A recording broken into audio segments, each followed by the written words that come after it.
Hello and welcome to another episode of Four Times a Podcast. Today is another special guest episode. We're joined by Scottish actor Sean Connor. So first of all, thanks very much for joining us. Sean, how you doing? Not a bother, not bad at all. Yourselves? I'm not bad, mate. Not too bad.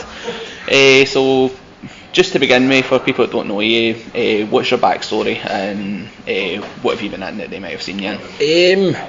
So at the minute, I think I'm probably best known for is River City, of course. I did Still Game before that. I think my first BBC job was a 4-part drama on BBC One called One of Us. It was a kind of murder mystery type thing. Before that it was just, I've been doing it since I was 6-7 years old. I think it was when I joined my first acting class. So I've been doing it kind of since then. And when I was younger, I'd done adverts and kind of all the normal stuff that you do to get into it once you first join an agency.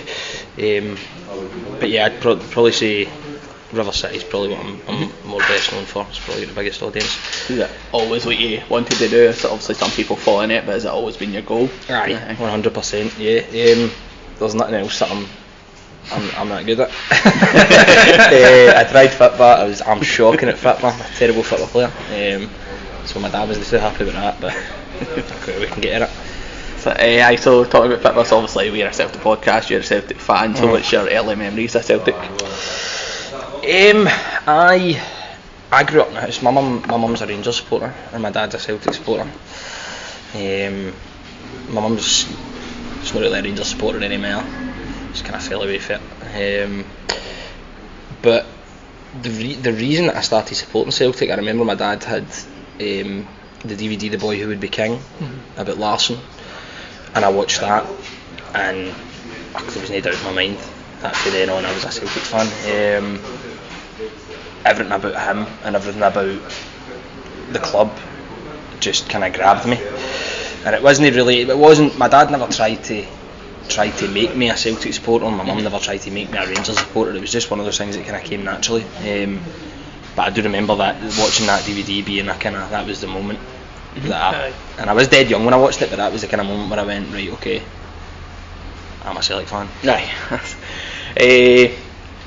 So you mentioned you've been on Still Game. We had Gianni Cavaldi on a few months ago, so he guested in an episode of that as well. With Martin Compston, that's right. Yeah. So what was it like being a part of that? Obviously it's part of most people's childhood and memories. Yeah, that was mental. I remember that the audition came through and it was a dead last minute audition. Like I got the script at like 6 o'clock and they were like, you need to be there at 10 tomorrow morning. So it was like, but it was Still Game, do you know what I mean? So I was like, well, I'm gone. So done that, battered the script, learned it, went in, and I was actually auditioning for 2 different parts at the same time. I ended up getting it, and I was kind of just a wee bit shocked, do you know what I mean? And I don't usually get nervous going onto sets or stuff like that. I think just probably because of the experience that I've got in it. But I was nervous going on to Still Game, and I was nervous to meet them because I grew up watching it, do you know what I mean? So it was still a bit mad to me to think that I was going to be in an episode of it. And then I went on, and they literally couldn't have been nicer.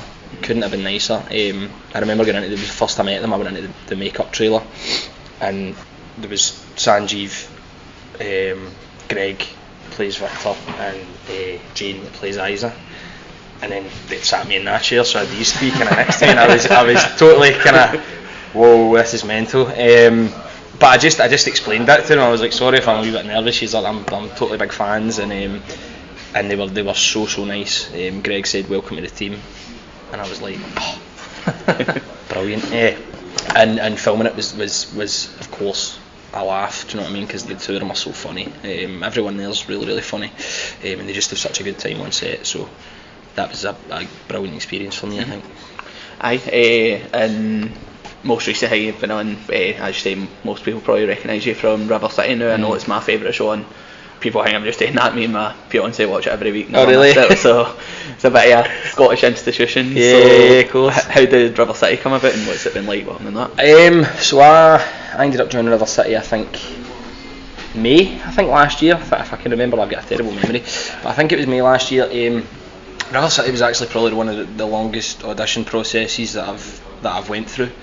Went for the first audition, and then I got a call back, which is obviously they narrow it down to that people. And then I got another call back, which was at the studios. So I knew then that it must have been whittled down to maybe the last 3 or whatever. And I went, and there was only one other guy there. So I knew that it was game on. You know what I mean? And then I done the audition, and I didn't hear anything for I think maybe a month and a half. And usually you wait a couple of weeks, do you know what I mean? But they don't phone you until you've no got it. Right. So if you don't hear after maybe a month, that's when I just kind of put that one behind me and move on to the next one. So a month and a half went by. I was still working at Pizza Hut, just part time, to pay the bills really. And then my agent phoned me and she said that I've got it. And I flung the apron. And away I went, and then it was literally for waiting that amount of time to find out if I've got it. It was right, you've got it. Here's your script. You're in on Monday, kind of thing. Do you know what I mean? So it was a bit stressful and a bit nerve-wracking as well because it was just so fast-paced. But yeah, went in. Again, everybody was lovely and they're all brilliant. And I've kind of settled down now. I didn't really have you get characters that are flung into their first storyline's a big emotional big thing. But mine, I was kind of eased into it a wee bit, which was good. But the speed of how they work on that and how much footage that they shoot over a small period of time is mental. So it keeps you on your toes. But yeah, so joined in May, loving it. I'm still there. And we go back to shoot another bank in 2 weeks. Obviously, did you have much dealings with Sanjeev? Obviously, he's on. Still game and River City, so was that sort of helpful to have somebody spoke to it? Aye, it was nice, and there were a couple of people on it as well that I'd already kind of met once or twice, so there was familiar faces, do you know what I mean? It wasn't just totally into the abyss. Sanjeev I'd obviously met from Still Games. Sanjeev's actually one of my best pals, is his dad's best pal. Right. So I'd already met Sanjeev, was at my best pal's 21st, so I'd already met him, and then a couple of weeks later I was on Still Game, and it was like, how are you doing? And then by the time I was at River City, we were quite well acquainted. So he's brilliant, and he's dead friendly. The thing with Still Game, I didn't none of my scenes were with him, so or were they? Aye, they were. Aye, because he done the No, I'm talking absolute rubbish. Aye, my last scene with him was with Sanjeev. Aye, so that was great. And he's brilliant at what he does. And he's so nice, and he makes you feel dead comfortable. Especially when I was quite nervous on that set, because you want to get it right. Do you know what I mean? It's Still Game. But he was brilliant, man. He's a top guy. So spoke a bit about TV. I've also acted in a few films. So one I want to speak about was Schemers. Yes. So that was obviously highly acclaimed at Edinburgh Film Festival and elsewhere. So you just tell us a bit about that and. So Schemers is like 3 years in the making now. I can't wait to never hear about it again. No, I'm joking. I can't wait for it to come out because it has been like 3 years, and we shot that like 3 years ago. And then various things happened, and we had to go back and do some reshoots and stuff. But it's now finally. It's done the festivals. It done like mad festivals. Like it done Edinburgh, and then it got picked for like Russia and Japan and all these weird places that a film for Dundee that I would never think would hold up. But apparently they all loved it, and it's set now for a cinema release. UK wide, I think the 24th of April, so it's going to be in all UK cinemas on the 24th of April. But the Schemers is about, it's actually a true story. So the producer of Schemers, the guy that's pumped all the money into it, it's his life story basically, and he helped write it. So it's basically about these three boys who in 1979 in Dundee who are a bit bored of doing nothing today, so they decide that they're going to borrow a loan off a gangster and put on like gigs in Dundee, and they put on like Simple Minds and like all these kind of big bands, and they end up putting on Iron Maiden at the Caird Hall. and that's the producer's now, he's a music manager. Right. So that's the film was basically about how he kind of got into that. It's a good wee film. It was kind of, it went through a lot of changes, and I think that's why it's took a lot of time. It's been through the edit washing machine about 5 times to end up where it is. But the Edinburgh was the first time anybody had seen it, and obviously it won the audience choice for best film. So that was lovely. I'm just looking forward to folks seeing it now, because I'm sick of, I get family members going, I think half my family think that it wasn't real, that I just made it up. I just made up that I was probably shooting a film. So so I'm buzzing for everybody to see that, my pals and my family and stuff like that, because it's a great wee film, and it's dead funny, and it's, of course, it's all true as well, so it's quite an interesting story. So we've got that coming out in April, and obviously it's still in River City at the moment. Is there anything else we should be looking out for, or what's your plans for the future? At the minute, no. At the minute, I'm contracted on River City for now. So we'll see how that goes. I just changed agents. My agent's in London now, so that's something to think about, because if say I end up leaving River City, or I end up getting killed at a film, as it goes in these shows, it would then be a case I'd need to think of, if me living in Scotland and my agent being in London is going to go against certain big opportunities, then moving down there is going to have to be an option that I'll think about. But for the minute, no, I'm contracted to River City. I'm looking forward to getting back, and we'll see where that takes us. I don't really know. I've not spoken to the producers yet about what their next plans for the character is, because I think he hit a bit of a wall at Christmas time with the whole Ruby and Joe thing. So I don't know what the next plans are, but I'm sure I'll find out when we go back. So look forward to that. And for anybody listening that's maybe interested in getting into acting, what advice have you got for them? Like, how can they go about it? So it was acting schools and acting classes and stuff that I was first put into. I ended up at one called the Glasgow Acting Academy, which is just up in Bath Street, for 10 years, and I couldn't rate it highly enough. I think it speaks volumes that I stayed there for 10 years, do you know what I mean? And I learned so much there. I think if you're shy about it, I think acting classes are definitely the way to go, because it's where I saw a lot of kids, well, when I was a kid, a lot of people that were my age who had no confidence whatsoever, even if they didn't want to get into acting in their later life.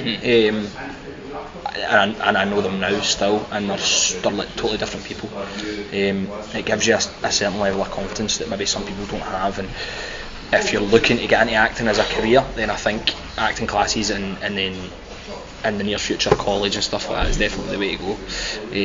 I left Glasgow Acting Academy and I went to New College, Lanarkshire, and graduated, and that was just another 3-year spell where I just kept learning.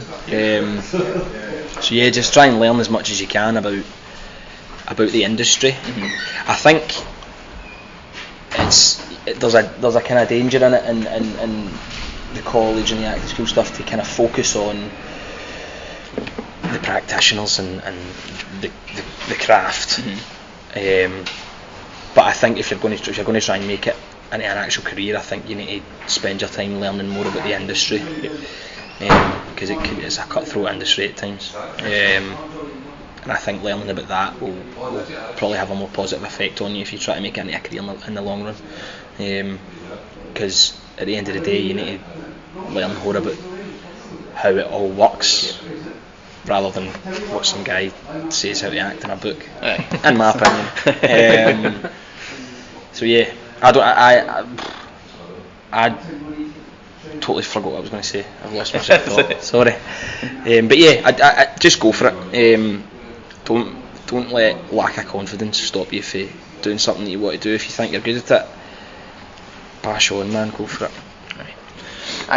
So I'll just pass on to Andy, who's going to speak a bit more about the football side. Just moving on to Celts. You spoke about obviously your career and sort of how you got to where you are sort of so far. Obviously, like you said, sort of took it for your dad. Yeah. Like I think obviously we're all the same. It tends to be where it comes from with Celtic. It's your dad's team, so it's your team, and it's just the natural way. Obviously, I mean, so first games first. Obviously, the DVD was what gripped it for you. I think we've all seen it. So I mean, when did the bug start to get you?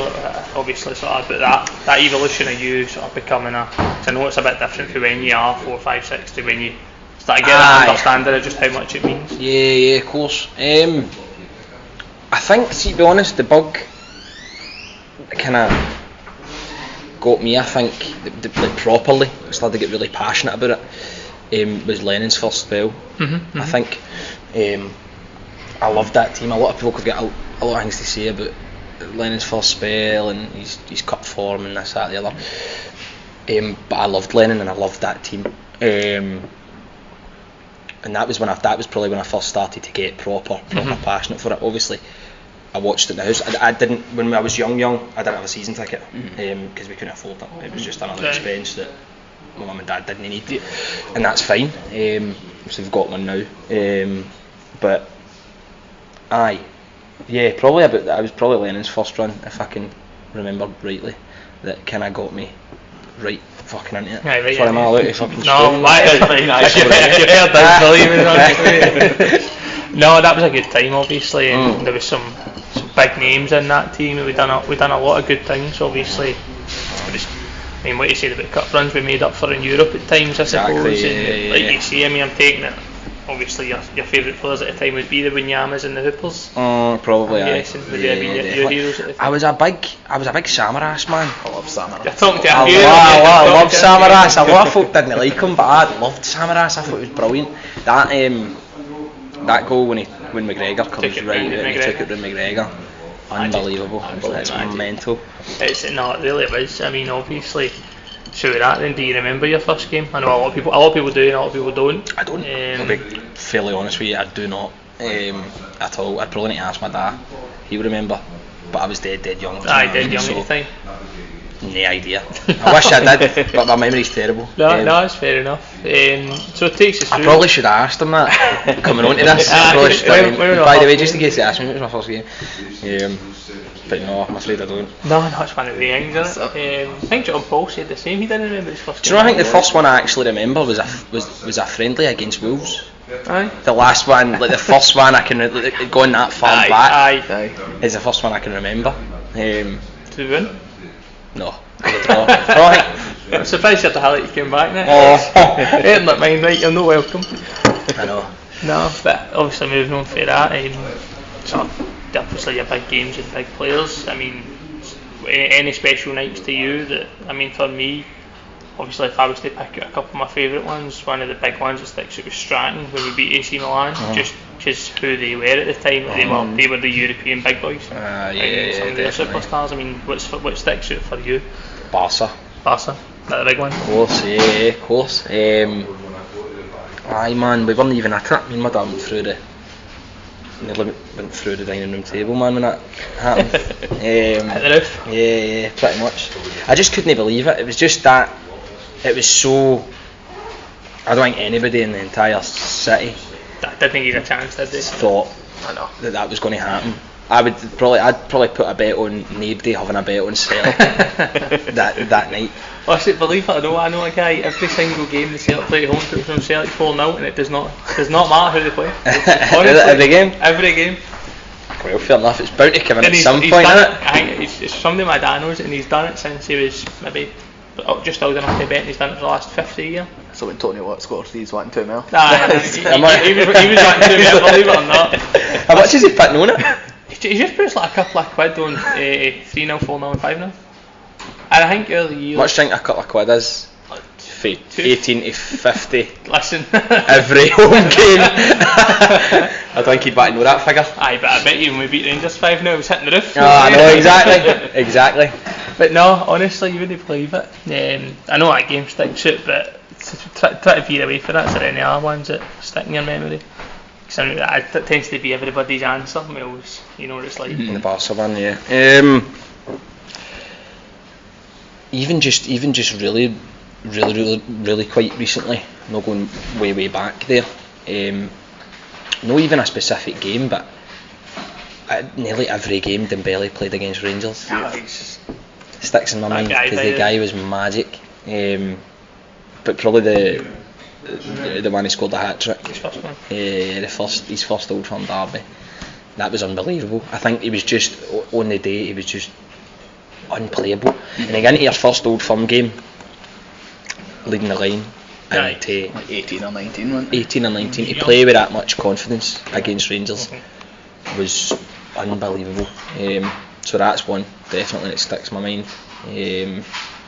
To go even more recent, obviously Lazio. That was brilliant. That was another one as well, because I was gutted about that. I was meant to go. Oh, were you? I was meant to go, and my filming dates were City when they let me, so I didn't go. But my pals went. Two of my pals went and didn't get tickets. No. They went to Rome, couldn't get tickets, sat in a pub and watched it, and then a family friend, I think it was, phoned them. He says, "Where are you?" And he said, "I had 2 tickets for you at the gate." Oh no. And they sat in a pub and watched it. So You'd be spewing. I know, mate. It's hard not to laugh, but If it's not you, then it's I not know, as bad. exactly. It's not as Exactly. bad. I didn't go ape shit, man. No, obviously then you came into it sort of a good time, I suppose. I mean, we're all at a good time at the minute, obviously, with the way things are going in the last 8-9 years. But you kind of get too obviously- used to it, didn't you? I think we're all settling into, and now it's upset the ride a wee bit. We're not happy about it. No, but I know exactly. obviously the Rodgers years, which I imagine by then you were. Yeah. You know what I mean? You came into sort of understanding what Celtic means to people. I mean, yeah, about them both. for you. Did you have a season ticket then? Was that We were on the waiting list. were you waiting list? See, when it went Rodgers, it Aye, was it went mad. total It was mental. booming. I know exactly. So we were on the waiting list for that. We were in. We get in. I think Rodgers. No, his last. Probably his last season. Mm-hmm. The beginning of his last season. No, I'm talking rubbish. The season before that. Mm-hmm. That was when we get in. When we get off the waiting list. But yeah, the Rodgers years were magnificent. But how are your feelings about Rodgers still? Oh, that's the thing. And It's coming up to the year anniversary. See, you wouldn't believe it. See, after they left, we were all going after that. But see, now looking back, I think I'd bite your horn off to give me him back. Oh, aye, I exactly, Really would. exactly. I think I really would. I was quite kind of gutted. Of course, because he would have been gutted when he left, but Aye. the reaction to it, I don't think that it merited the reaction that it got. I think it's And happened. that's it. I don't think I'm never gonna. I've still struggled to find somebody that agrees with you on that. But I think it was just very fucking spiteful and Aye. hateful. And I was Aye. like, if you actually take a step back and you think about what he's done, do you know what I mean? The past couple of Aye. years. And yes, I don't trust him. I wouldn't trust him as far as I can throw him, especially after the whole Danny McGrain No, you story wouldn't thing, say that. and all this stuff starts to come out. But I just think that the whole reaction was a bit much.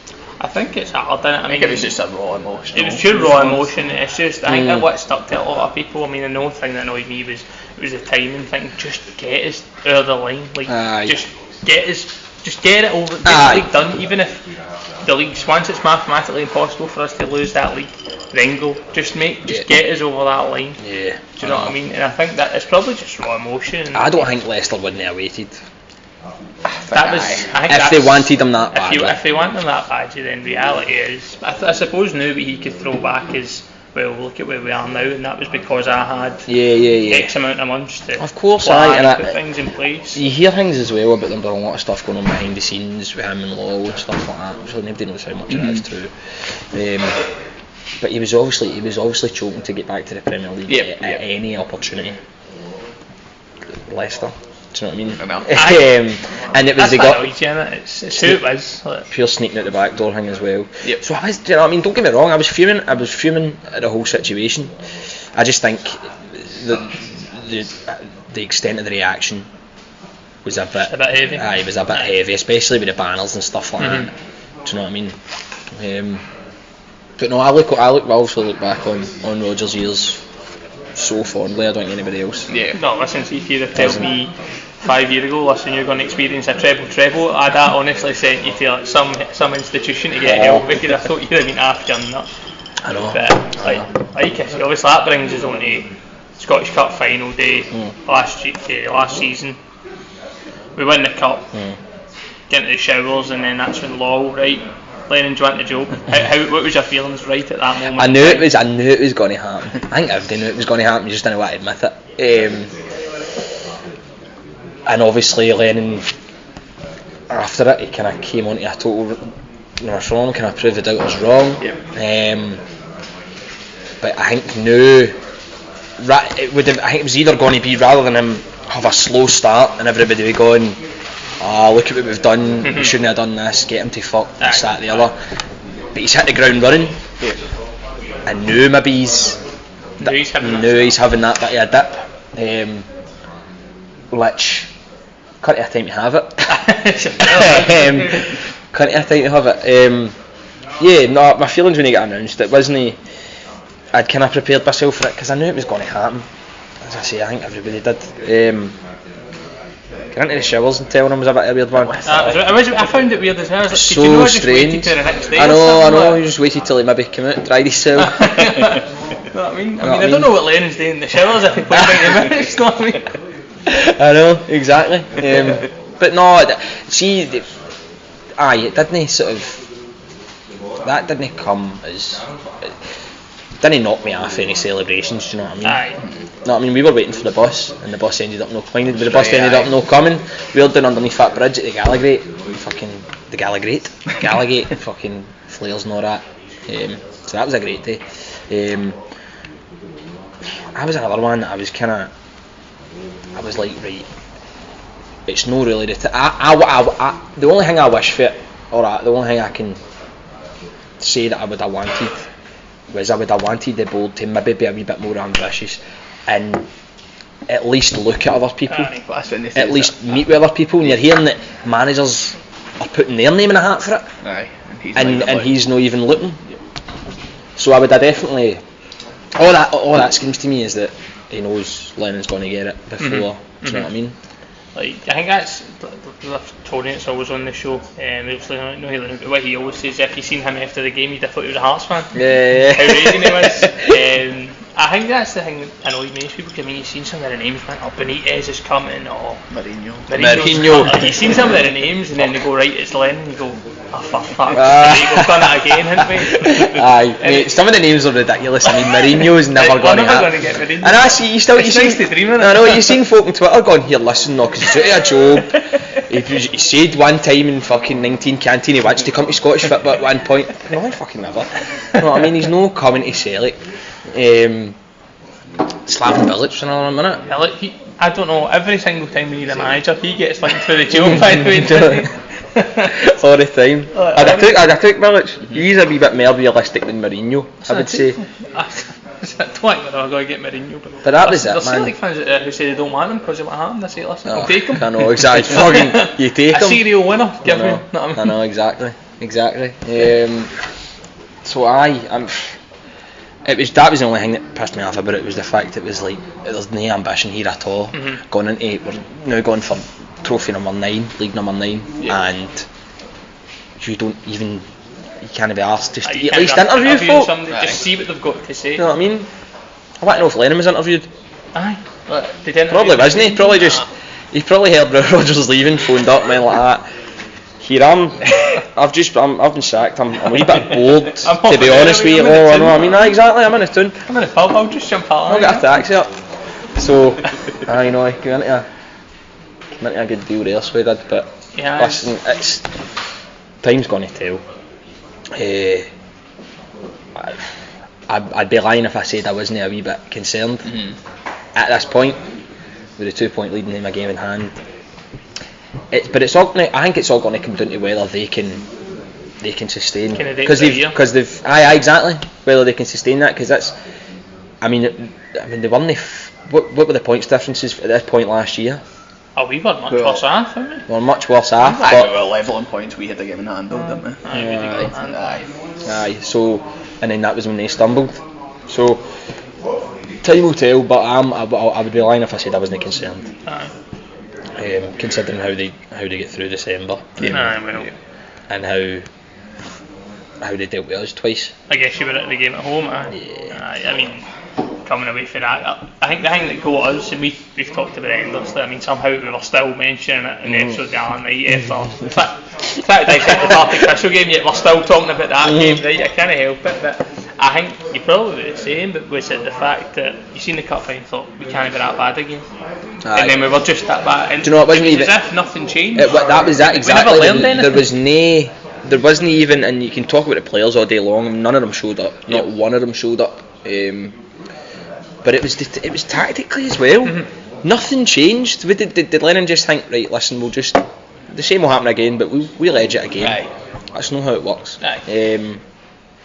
Maybe it could have, but why no make changes, change something up to try and combat their high press, to try and get round that, because it's clearly working. Mm-hmm. Do you know what I mean? So it baffles me that there was no changes made to the squad, to the formation, to anything, to the approach, to the game. Yep. No, 100%. Do you know what I mean? It felt like for kick-off we were on the back foot. Aye, but it did, didn't it? Do you know what it felt like? You'll mind the game in, obviously, we played them the first one of the season, and we beat them. Mm-hmm. And what Edward done, the ball in the corner, and we just pressed them. Aye, that was what it was like. It was as if we're now in the receiving end of that, they've kicked off and boom, they're in your faces, and I'm like, exactly. It was as if it took us by surprise after the same thing just happened.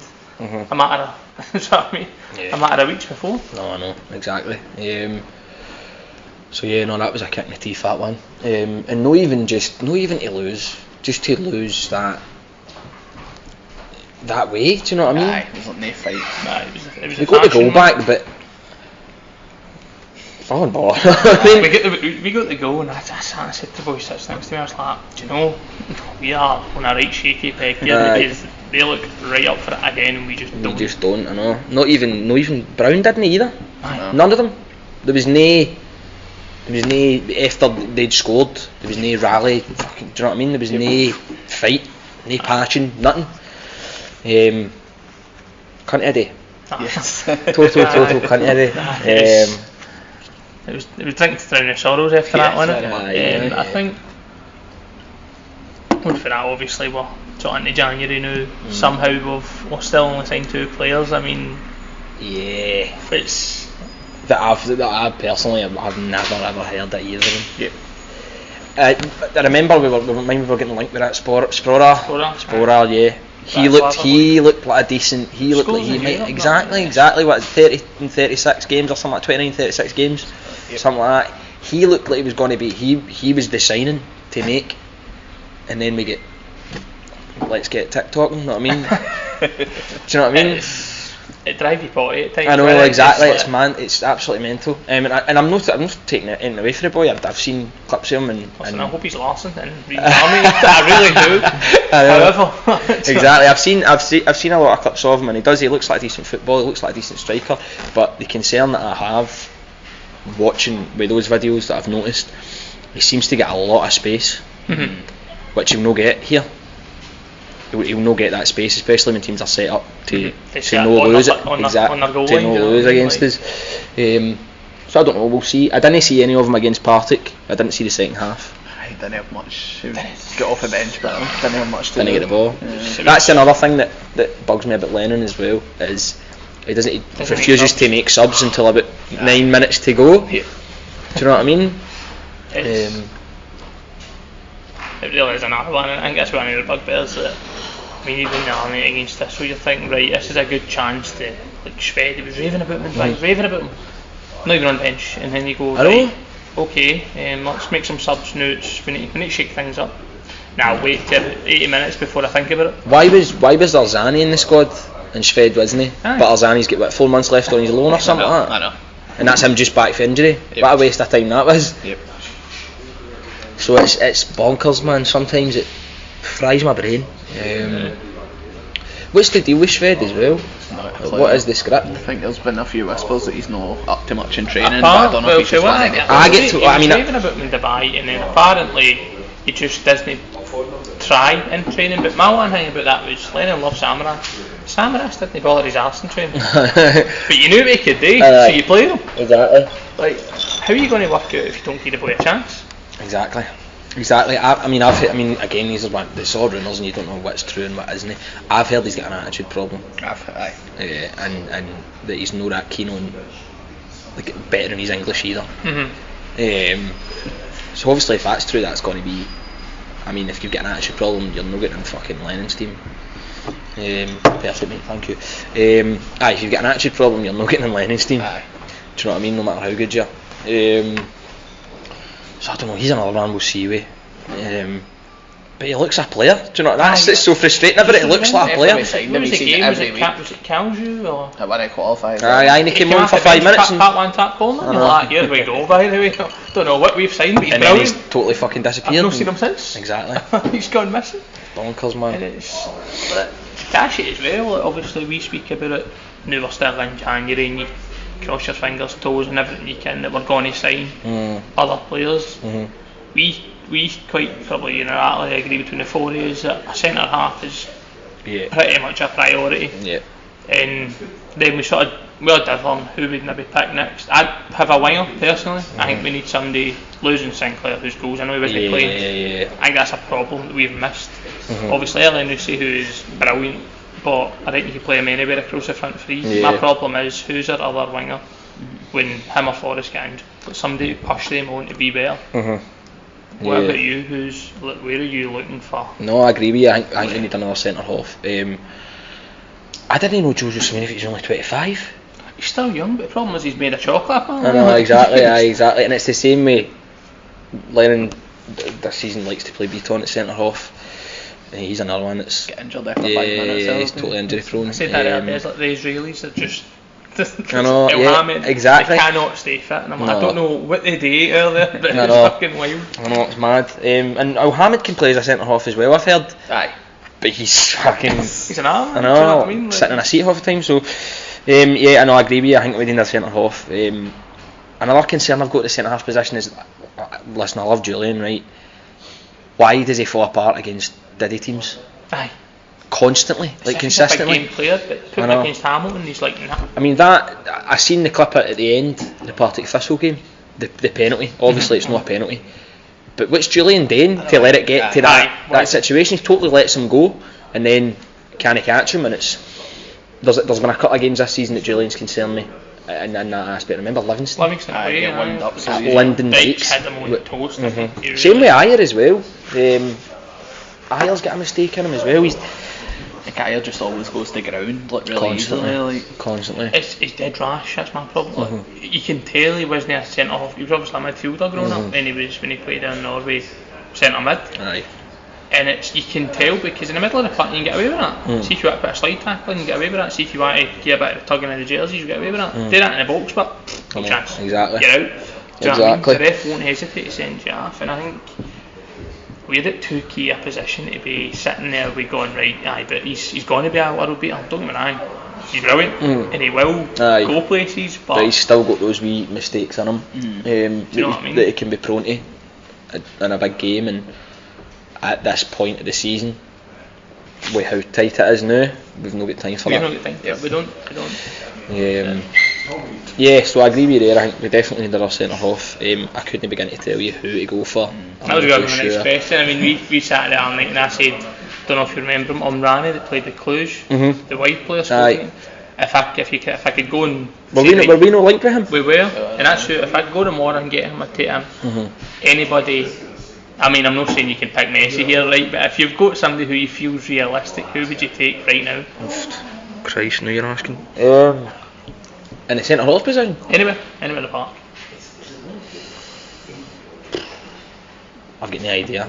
No? I've got absolutely no idea. I'd need to, I mean, I've seen obviously who we're linked with. That Omrani's a good shout, because I remember we were linked with him. Is he not a striker? He played out left for him and came in, and it reminded me of Sinclair. But he was more physical. If the ball was in the air, you fancied him to win it. Who was that centre half we were linked with as well? But something to do with he's locked in a lawsuit or something like that. He's all club. Bruno. Freed from his contract. He get freed for it, meant to go to an art club. Something happened there, so he's not gone there anywhere. Now he wants to. Obviously, it's been linked to us again. Right. But like I say, I think there's a lot going on now that we shouldn't be in this position, but we are, so we need to get the finger out and deal with it, I think. Exactly. Another one I don't know much about is that Sorrow. Not got a clue. I just see him saying that he plays the same position as McGregor or Brown, so I'm like, well, he's not going to play He's in not this gonna play, is he? Exactly. That was the whole thing with Wanyama as well. It was like, I mean, it'd be great to have Wanyama, but Lennon's not going to drop. Is he putting Brown at the team? No. Exactly, he's not going to take Brown at the team for Andy, so it'd be totally pointless. It'd be a totally waste of paying him. Exactly, for 70 much grand, you know what I mean? Exactly, so that was just totally pointless. I couldn't tell you exactly who. But I think we definitely need another winger. Obviously, Kilmarnock United. You get thoughts on how it's going? I won't lie to you. We obviously recorded the other night and sort of gave our predictions for it, and I think then we were probably more positive than we are than. Aye. I think it's an early one. I think just, especially because I'm uncertain about what team he's going to put it.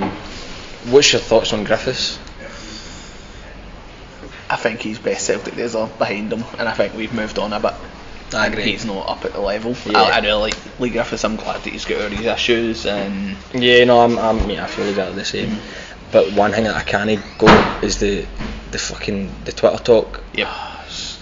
It would drive Oh, me. this Like, just get your. See what Sinclair was, the model professional. He put his heat down, he worked And he hard, got on with it. and we just wanted him after wage bill at the end of the day, so he didn't stand a chance. But just get your heat and just go on. That's what Delete we your say. social media. That's what we said as well, because like the tweets that Griffiths had liked and that, like nobody was like atting him, like, so he was obviously searching his own name. It's a vanity check, isn't it? Exactly. I want to see what people are saying about I mean, did it not happen with Christie at the start of the season? He was getting a bit of abuse, and he just said he just deleted his it. Twitter after living. It's fine. Do you know what I mean? It's I've as simple as that. Do you know what I mean? It really is. Like, I'm in the same boat. Like, I think these days, I'd say, like, are pretty much numbered now. Don't get me wrong, he's done a lot for us. I appreciate it, but we play a different game now. We need somebody up top who can him and Eddie just up. pat the ball in the net. We need somebody up there who dominates the game, Him wins the game. and Eddie together don't work. Nah, It's never worked. You know what I mean? They've tried it before and it didn't work. So I don't understand the. We'll try again. Why try it Maybe again just in case it works? Do you know what I mean? There's just I couldn't pinpoint what it is, but there's just something. The two of them, they just don't mix. They Do don't. you know what I mean? Because even when Griffiths is playing up top with Edward, Edward can be a bit like. Did you notice what happened in the first half of the Partick Thistle game? Edward was rattling balls at players with so much force and giving them like no time to control it. Like the Griffiths goal, Edward rattled it at Rogic and he can barely. I can barely bring it in. Do you know what I mean? But yeah, I just think the two of them just they don't work together. I used to think that it was because Griffiths would be too greedy, but that wasn't the case against Partick. I actually thought Edward was a wee bit greedy in that game, which I think Edward can be guilty of sometimes as well. The one thing I said, I think strikers need to have that bit of selfishness in them. Because I think it's where, I mean, no Griffiths levels where it's you're 2-1 out to Rangers at home, you've got a free kick and you're trying to score tap in instead of putting it in the box. No, that level of greedy, but exactly, I know. I think, do you know what I mean, the odd time just be a wee bit selfish, and I think Edward strikes the balance. Done man, that day. I was getting off my nut. Fuming, mate. I was nearly in the park. I know, I was fuming. Just stick it in the box. It's Pete Griffiths, isn't it? It really is. It really is. I couldn't believe it when he stepped up and he goes to. I was like, he's going to try and put us in the He's a big hero here, 6 or 7 players in the box, you just know he's going to shoot. Gillian's up, Larry, stick it out here. And we had success with Collins that day, it was the best day. We'd done reasonably well in there, looked a bit of a threat. There was a couple of heaters we thought, decent chance. So obviously we were doing decent in the air, and then he goes, right, I'm sticking this tap bin. Now you know you're putting it at the bar. Exactly. Wide, and that'll be that. I think the only thing that, I mean, it's a bit shit saying it, but I think the only thing that Griffiths adds to the team now is delivery. Because that is something that's lacking. Sometimes it feels as if Ryan Christie doesn't even look where he's putting it. See, for such talented football players, whether it be Christie, Rogic, McGregor, left foot's like wands, absolute wands, unless the ball's sitting still.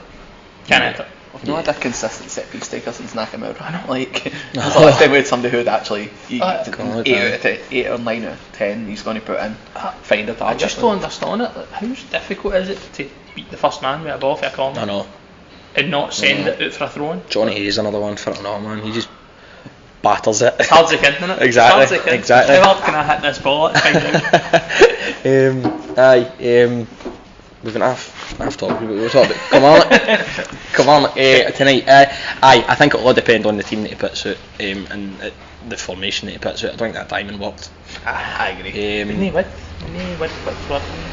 But I think, given that, I mean, I only seen the first half, but he apparently played well the full game. Rogic, I thought Rogic should start. Rogic, I think. I think with Christie suspended, it's a good chance for him to Time try for and Rogic get to this in. go. Definitely, and I'm a big Encham fan. I love Encham.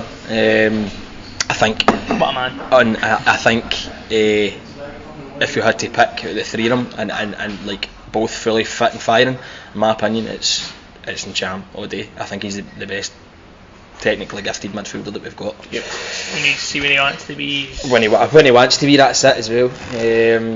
I think we've noticed that with these French players that we keep getting somehow. I hope another one arrives this January. Yeah. You know what I mean? Like, see when they want to be, they are world beaters. Like just in Shams. That was the one. That was my bugbear. Went to the Rangers game night. Just one more time. I promise. This is what it's like every week, honestly. But with that game, I thought after the first 20 minutes, right? But I was not being harsh. So half time gets in, we go. We can't hold the ball in the middle of the park, and we can't find somebody that can thread the ball through. Who does that? And Sham. Does Lennon bring him on? No. He sticks there with two wingers that have been hiding for 45 minutes. I'm like, you need that guy that can hold the ball. And do you know what was the thing as well? Before that game, I sat and I went, I think Johnston needs to start, and I said I think Johnston needs to start, and it was like a man down, man. He may as well have had you there, you know what I mean? I know, exactly. My dad had done a better job. So we need to stop drifting back to the 29th. It's getting quite depressing. But you know, this is where it's all stemmed from. It was like, we were like that, and then just hit that, and now we all feel as if shit. Yeah. The one thing I'm saying, you might agree, you might know, but I feel as if every other team in the SPL's get worse this season. They have. And the problem with that is we now feel that who takes points off them. Do you know what I mean? You look at them and go, right, usually you go, oh, they've got Hibs away this weekend, we could drop something there, Kelly, we could drop something there. Now I look at it and go, they'll pump me in 4-0, 3-0, 4-0, 5-0. Do you know what I mean? I'm not getting them to win 4 and 5-0 every week. No, exactly. And I think that's the problem. I won't be surprised if we get to the game against them at Ibrox March. Both of us have won every single game. I think so. Aye. And I really, and my thing about that is, do I think we'll go to Ibrox and win?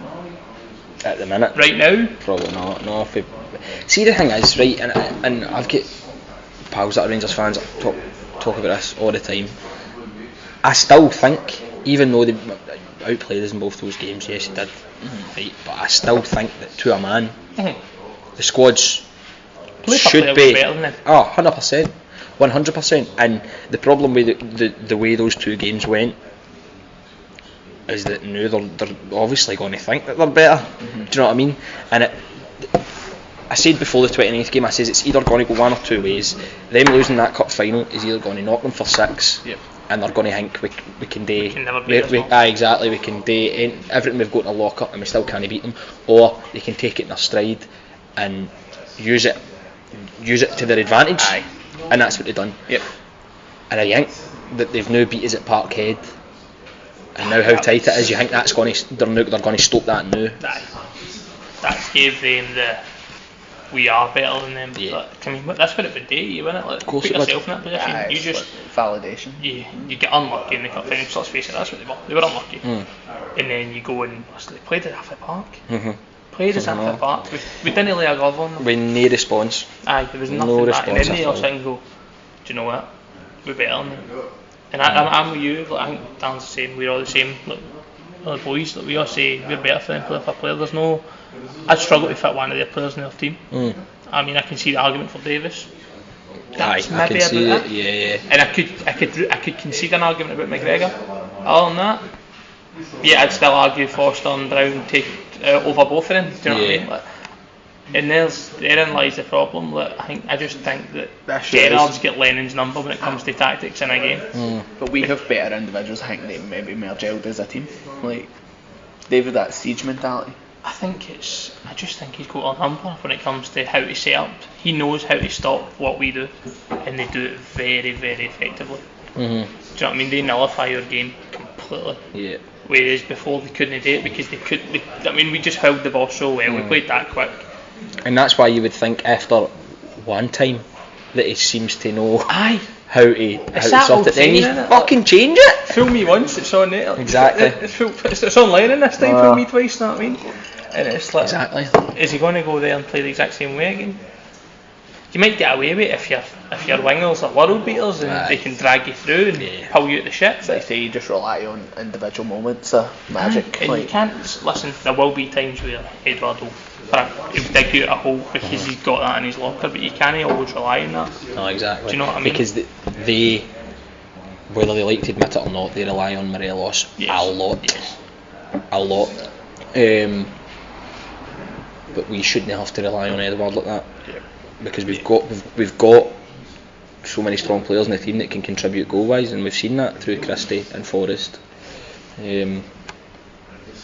So yeah, that was another thing that disappointed me about the cup final as well. Was El Yunusi was terrible, but he looked so unfit. He's been Do you know, out since, after that game he was out with a boot on. Right after the game, he had a boot in his ankle, and I'm going, why the fuck was he playing? Exactly. And now we've not seen him since, after it was meant to be a minor injury. So what we've done there is rushed him back and fucked him. Aggravated his injury. Yep. I mean, Roger done it with Tierney as well. Aye, like, I'll never understand it. Like, it's a simple thing for me, but going for that, obviously.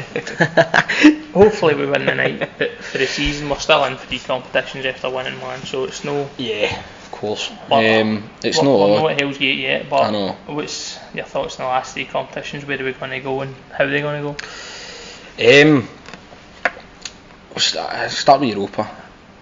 I don't know much about Copenhagen, but for what I've read and what I've seen, stuff like that, apparently they're no miles ahead of us.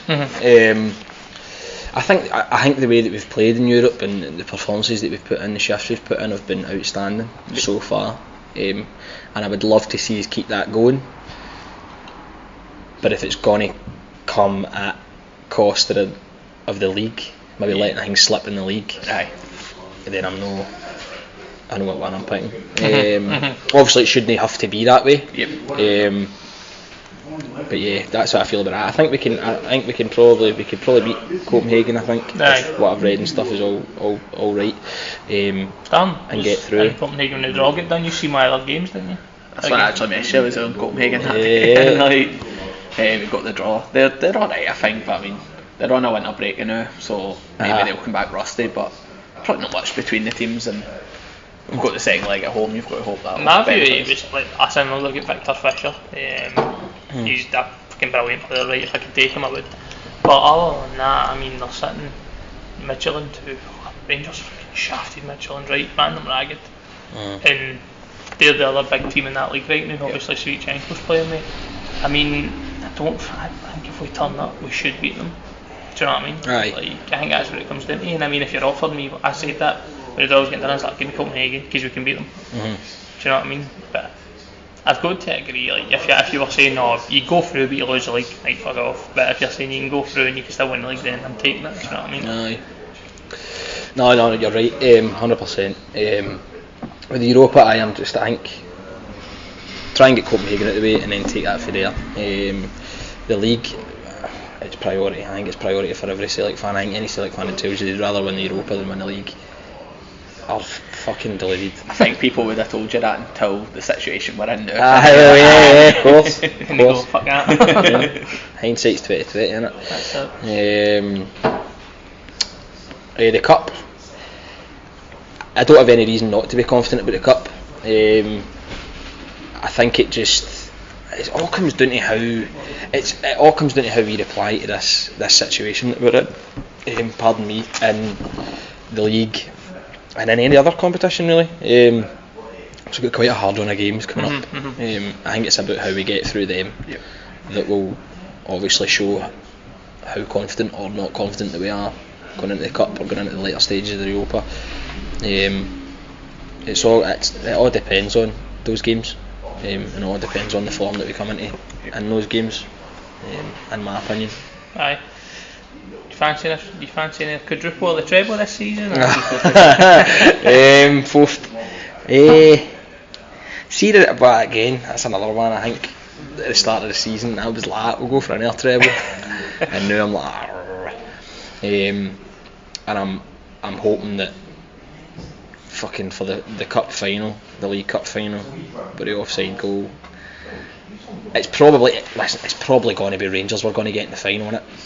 The way things are going. If not before. Exactly. If not before. The way things are going, we're going to get Rangers at either the semis or in the close future anyway, in that competition.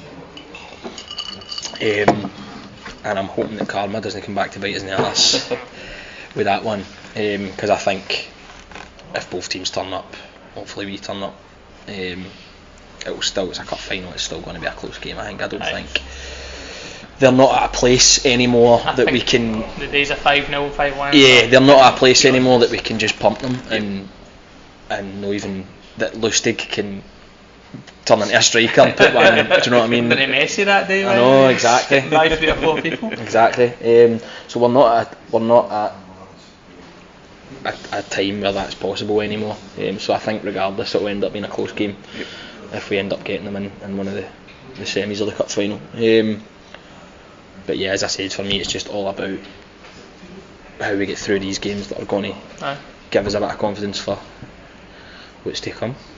Yeah. You get anything else to add? No. I think that brings us to the end. So just got to thank you for coming on. No, thank you for having me. It was a pleasure. So thanks for listening to that episode today we recorded with Sean Connor. We'd just like to give a special mention to Kelly's Bar, where we hosted this interview today actually. They've been really good with us. Obviously you've heard us talking about them on previous pods, but they've been a great help to us in the last few months and we really appreciate it. Andy, you're here, you've been here a few weekends as well. How much do you enjoy coming to Kelly's? No, absolutely smashing. We do see it every week. We are often in here. I think Tony lives in here sometimes, but like I say, you should definitely pop in and be good enough to sort of host us and let us come in to sit down with Sean, have that chat. There'll be many more chats in here. Of course, the Tom Boyd night that's coming up is also in Kelly's. But no, it was just to say a special thanks to them for letting us sort of sit down in here and kindly gave us the space to do so. But no, other than that, I thought Sean was cracking. What about you, Dan, was he? Aye, it's one of the first times we've had an interview in that sort of style, and it was really good. It was a really good chat. You can tell Sean's really into Celtic, obviously a season ticket holder, and goes to as many games as he can. He was a really great guy. He was brand new with us in arranging the interview as well. We had to postpone at one point and he was really good at accommodating us, but he was brand new. No, top man. But cheers for listening. Cheers for listening.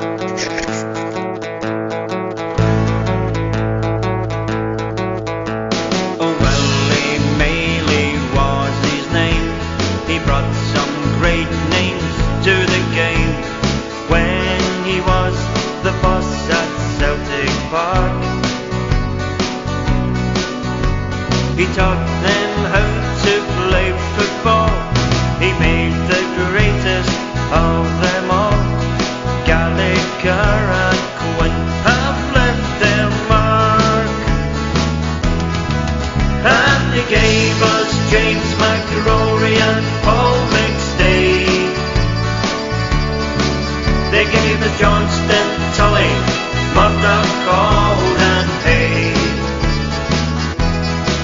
And most of the football greats have passed through Parkhead's gates and to play football the Glasgow Celtic way. In 38 there was a show. Glasgow was the place to go. A model of the tower was football's prize. England sent 4 of the best. They didn't meet with much success, 'cause the trophy ended up in paradise. And they gave us James McRory and Paul McStay.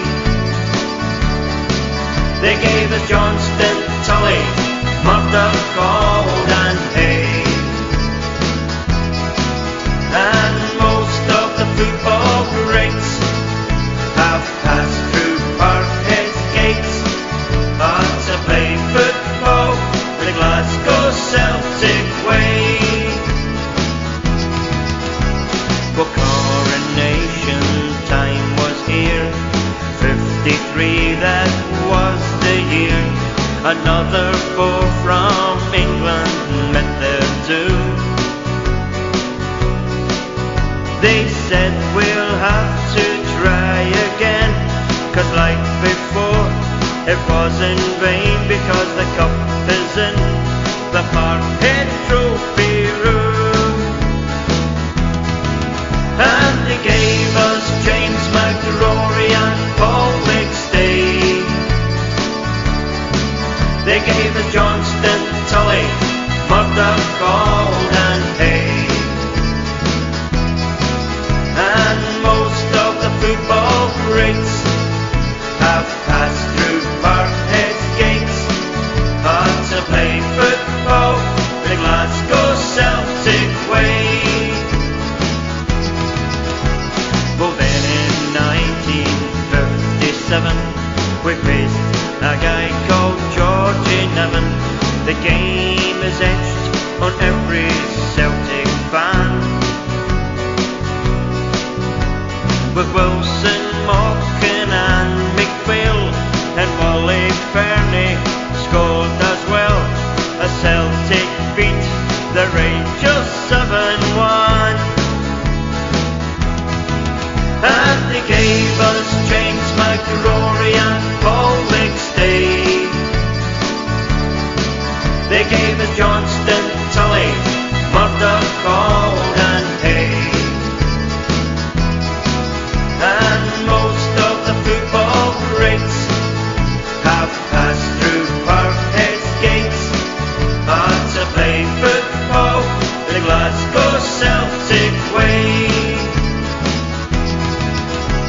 For 10 years they had gone, and so to Portugal we had to go to play the team that Italy adored. Celtic went out to attack. They won the big cup and they brought it back. It's the first time it had been on British shores.